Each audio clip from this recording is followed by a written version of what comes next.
Hello guys! It's me again, ang inyong Ilongga Baker, Ting Thompson ng Ting's Cakery.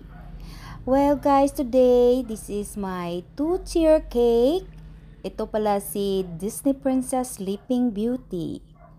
So, this cake is for 7th birthday ni Shaika.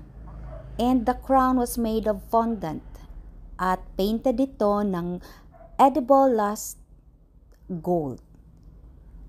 Ayan. And lahat ng mga details dito is edible like flowers and butterflies at saka yung skirt. So makikita nyo guys, this cake is made of soft icing and print na picture ni Disney Princess Sleeping Beauty. Princess Aurora pala. Ay nako.